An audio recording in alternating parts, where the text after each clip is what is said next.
Alright man, what is going on? It is your boy B-Law, so back in this bitch again, aka B-Law. Please don't forget that. You ain't gonna forget it. That's why you're on the channel. You ain't gonna forget that. That's what we do here. Now, what we're gonna be doing today is a really dope video. I had to wait for the event to happen, but I've been planning this one for a minute. The NBA Draft Lottery was last week, and now that everything is in shape, everything's formed, I can go ahead and give my mock draft for the lottery picks. So I'm only going to actually be doing the top 10 picks. We're not going to do all 14. We're going to be going through just seeing what I think is going to happen, what I predict, who's going to go where, what could potentially happen in there. Might have a little wrinkle or two in there for y'all. So we're going to get into that. Right before we do that though, I really want to get more into the comment game. So everything we've been doing so far is great. Love it. I really want to interact with y'all some more, man. Give me y'all thoughts. For everyone that is an Uzi fan, y'all definitely give me y'all thoughts. If I even whisper or think the word Uzi, y'all be on my ass, which I love. So, yeah, I definitely want to get into that. Also, I mean, outside of just commenting there, if y'all ever want to fuck with me or whatever, hit up my Twitter or hit up my Snapchat or my Instagram. I'll leave all that in the description of the video. So yeah, come fuck with me. All right, so without further ado, we are gonna go ahead and get into this mock draft. So we are gonna go ahead with the #1 pick. Let's go. With the first pick, the Phoenix Suns select DeAndre Ayton. All right, DeAndre Ayton, safe pick. Regardless of who got the #1 spot, he was going to be the pick. He's the consensus #1 guy in the draft. I think, you know, with him going to University of Arizona, it's not going to be that far of a trip. Right down there in Phoenix, I think he could be a very big cornerstone piece for that franchise to put with Devin Booker. I think if you give Devin a chance to handle the ball more, if he can, improve on his ball handling some more, I think him and DeAndre in a pick and roll could be really dangerous. The fact that he can shoot definitely makes him a candidate to play in the pick and pop game as well. So if you got a big that's dynamic athletically, can run the pick and roll and then come out at least in the beginning for like a maybe 17, 18 foot pick and pop and eventually to the 3. I think that's the makeup for a really good center. As far as him being in center, I think he's the most sound in the draft, the safest one you could pick. And the fact that he has a very good veteran in Tyson Chandler potentially to learn from, I think he's set up for success down there. So I think that could be a really good pick. As far as any other potential picks, I highly doubt they're looking at anybody else. I highly doubt they would take Luka Doncic or anybody like that. So DeAndre Ayton's gonna be the pick. All right, now let's go ahead and get to the #2 pick. With the second pick, the Sacramento Kings select Luka Doncic. All right, Luka Doncic. I'm gonna be honest, I'm not that big of a fan. To me, this seems like, just how I look at it, looks like another Dante Exum situation. They touted him up as one of the best European guards to come out since I don't know when. But I mean, him as a prospect, he does seem like a safe guy. If I had to compare him to someone, I would think maybe a bigger Goran Dragic, maybe. Very good passer. Doesn't really jump out at you athletically. He seems like very fundamentally sound, which a lot of European players that come out are very fundamentally sound. So that's a good thing. Very good shooter right away. I think he has pretty impressive vision right away. The reason I say that Sacramento's gonna fuck this up, Sacramento, this is the type of guy they would take. I personally would take Marvin Bagley, another guy that potentially could have been there if they like him that much, is Jaren Jackson. But I think they're going to take him. And eventually, I think this is going to lead to De'Aaron Fox getting traded. So maybe this is a good thing because De'Aaron Fox will get traded to an organization that actually cares about winning, and he'll be able to help them out. Now, we're going to go ahead and go to #3. One more thing. How the fuck did Sacramento move from #7 to #2? Come on, fam. With the third pick, the Atlanta Hawks select Marvin Bagley. All right, #3, we got Marvin Bagley. Now, I personally like him as definitely the second best player in the draft. Coming into the year, he was touted as the best player in the draft. He does have a lot of questions defensively. There were a lot of moments that were really questionable with him, especially in the last game of the year in the tournament. They didn't really go to Marvin. They went to Wendell Carter down low. Like I said, a lot of defensive questions, but great athleticism from the 4, potentially 5 spot. He's going to have to show up that defense. He can shoot, has a lot of tools offensively already in the post and putting the ball on the floor. I think here for Atlanta, I think they're just looking for the best talent available. Atlanta's looking for star potential. With that being said, I think the only other guys they may look at Luka Doncic if he doesn't go to Sacramento, or maybe even Michael Porter Jr. if they like him that much. But I think just for where they're at, Marvin Bagley's the pick. All right, so now we're going to go ahead and go to pick number 4. With the 4th pick, the Memphis Grizzlies select Jaren Jackson Jr. At number 4, we have Jaren Jackson Jr. There are a lot of people really, really high on this guy. I'm kind of weary of him just because I'm not a fan of guys who don't play a lot of minutes that come out of college. Now, some guys that kind of got past that were like Cat didn't play a ton of minutes at Kentucky. Granted, Kentucky was a powerhouse that year and had 2 or 3 people at each position, so that wasn't fair. But this guy's got a lot of potential. I think this is really a potential pick. They don't have Zebo anymore. They're looking to put him with Marc Gasol for his last couple of years and possibly even groom him into being his successor. As a player, he is a solid defender. He does have pretty impressive athleticism for what he showed. He can stretch the floor from that spot at 4 or 5.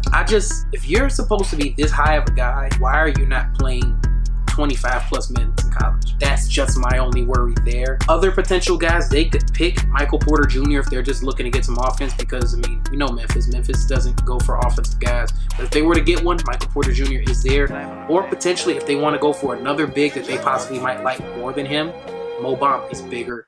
It's definitely a shot blocker and everything. Again, someone you can groom when you get past Marc Gasol. But we're gonna go ahead and go into the number 5 pick right now. Chicago trades picks 7 and 22 to Dallas for pick number 5. I'm just kidding. That's not going to happen. with the 5th pick, the Dallas Mavericks select Mo Bamba. Okay, number 5, we have Mr. Mohamed Bamba, aka Mo Bamba. Now, this guy has a lot of potential. This is who I think we can look at as Rudy Gobert with a tiny bit of a jump shot. He has shown the ability to hit an outside shot. This is a guy you could really bring along with Dennis Smith, who you had last year, who turned out to be a great pick. At the center position, you got Nerlens Noel. To my knowledge, that hasn't really been working out as well as you would have liked it. Dirk, if he doesn't retire this summer, it's going to be the next summer. You just got to start pushing forward. This team obviously isn't that good now. You have a scorer in Harrison Barnes, kind of. You have Dennis Smith. Let's just start adding these pieces to get to the future. I think he's a really good guy there. Somebody else they could go with, again, Michael Porter. I mean, you have Harrison Barnes locked into that big deal, but Michael Porter, somebody you can bring in. Or Jaren Jackson if he doesn't go to Memphis. That's another guy with potential you can bring in to put alongside Dennis Smith. I think any pick they make needs to be with the mind of building him up with Dennis Smith Jr. But now we're going to go ahead and go to the 6th pick. with the 6th pick, the Orlando Magic select Colin Sexton. Okay, number 6. Here we are with Colin Sexton. Now, in the mind of an Orlando Magic fan, we need the best talent available, specifically as a guard. Now, if you've seen the top 5 picks so far, they've mainly been big guys outside of Luka Doncic. This guy, I think, potentially is the best point guard in the draft. He's huge competitor. If anyone saw the game, or at least highlights from when they played, when he was at Alabama, they played 3-on-5. And he led them almost to a victory, playing 3-on-5. This guy has huge heart. One thing I will say about him, he has kind of the Westbrook syndrome. He wants to do it all himself. As a point guard, his decision making is a little shaky. Sometimes takes shots he doesn't necessarily need to. But he's got good size, good strength. He's a shit talker on the court. If you haven't seen any of his high school tapes, you know that dude loves to talk. But he's a huge competitor. I think he's somebody that's going to get there and want to work. Him and Aaron Gordon could be very interesting if Aaron Gordon stays. So here, I think they're just looking for the best guard available. And you got it right here with Colin Sexton. And now we're going to move on to the number 7 pick. with the 7th pick, the Chicago Bulls select Michael Porter. YouTube, I'm not gonna lie to you, I don't know if you've noticed it or not, I might have a little bit of a bias for the Chicago Bulls. Really? Me? No, I don't have any. Yeah, I have a bias for the Chicago Bulls. This needs to happen. Michael Porter Jr. wants to come here. He's basically living here until the draft. Go get him. But on a serious note, Michael Porter Jr. was a potential number 1 pick coming out of high school. This dude, I call him light-skinned KD. That's what he is. That's light-skinned KD. 6'10", super long, can score from all levels of the court, down low. in the mid-range, and he can shoot. Very good shooter. He had the back injury that set him back. I think he needs to definitely put on weight when he comes into the league. As far as a wing, this is the most pro-ready wing I think we might have other than Mikal Bridges. Superstar potential. Like, he wants to come here. I want to remain as professional and non-biased as possible, but he wants to come here. Go get him. Anybody else that could potentially be picked here, if Michael Porter Jr. is gone already, I think the next best pick is Mikal Bridges. 3-and-D wing makes the most sense there. If they're gonna go big, Mo Bamba is probably gonna be gone. Jaren Jackson's probably gonna be gone. So then you can go Wendell Carter Jr. But go get him. We're gonna go ahead and move to the number 8 pick. With the 8th pick, the Cleveland Cavaliers select Trae Young.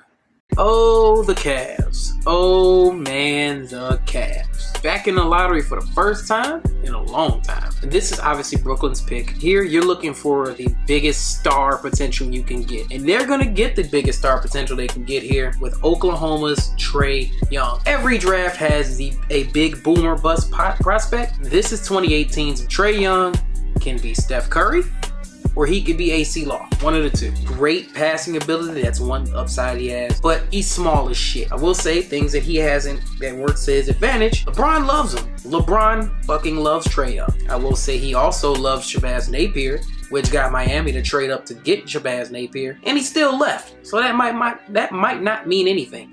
But Trae Young, I think in terms of star potential, he's the last potential star in this draft, depending on how you feel about Miles Bridges, if you think he can kind of transform into that one day. But can shoot it from anywhere, doesn't mind shooting it with a hand in his face. If Cleveland's going to go get somebody here, if they're going to draft somebody, it's going to be him. Maybe they might take a flyer on Colin Sexton, but if they're not going to draft Trae Young, I think they're just going to trade the pick, which they could do. And we're going to move on to the number 9 pick.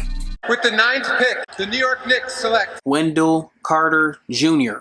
Okay, at number 9, we have the Knicks coming in, and they're taking Wendell Carter Jr.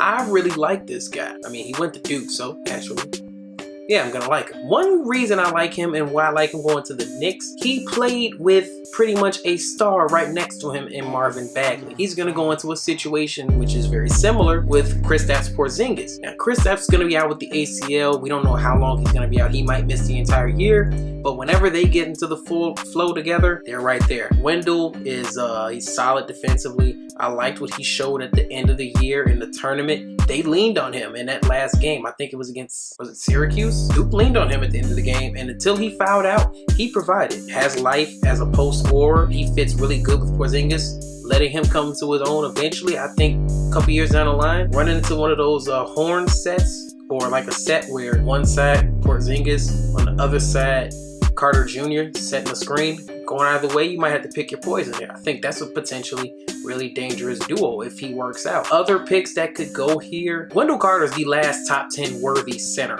or big guy. Now, the best wing left, I think, is one of the Bridges, either Mikal or Miles. I think they would probably go Mikal over Miles just because he's a shooter. But that's what the Knicks are going to do, I think. We're going to go ahead and get into the final pick we're doing, number 10. With the 10th pick, the Philadelphia 76ers select Mikal Bridges. And the last pick of the top 10 is going to be Philadelphia taking Mikal Bridges out of Villanova. This is one pick, other than Michael Porter Jr. going to the Bulls, this is one pick that needs to happen. This fits so well. He went to Villanova. He's very familiar with Philly already. He's the best shooter in the draft, basically, or at least the best shooter that's left. Philly needs shooting around Ben Simmons. They need floor spacers. They need to bring back JJ, and they need to bring in more shooters outside of just JJ. Robert Covington shriveled in the playoffs. They need someone who can play behind him, still give you defense, and can spread the floor. That's who he is, 3-and-D. He's pro-ready right now. He stayed an extra year, got him a second championship. Mikal Bridges is what the Sixers need. They need to go ahead and take him. If they don't take him, I still think they're going to go with a wing. I think at that point it just matters on who you like more. It could be Miles Bridges, who may have a little more of a ceiling as a star. I don't think Philly's looking for that. I think they're just going to fill needs right now. Or if you don't go with him, you can go with another guy who can shoot pretty well, Kevin Knox. Kevin Knox, I think, may need a little more seasoning which is why I think they would go with Mikal Bridges, because he's had a couple years of college basketball under him. He comes from a championship program already, so he's coming in from a situation where he was winning into another situation where he's gonna win and is expecting to win. So I think that's a perfect marriage right there, Mikal Bridges to the Sixers. Okay, man, that is it. We are done with our top 10 mock draft. What do you think of the list? You think I'm a biased asshole for making Michael Porter slip to number 7? I think it can happen. If it goes this way, it can definitely happen, but they may have to trade up to at least number 5 to get him. Man, let me know who you want your team to take. Like the video. Let me know that you like what I'm doing here. Comment, like I said, we can go through that. Follow my social medias, subscribe to the channel, take a look at all my other stuff. We still got so much more stuff to come. And man, thank you for watching. I'm Bila, and I'm out.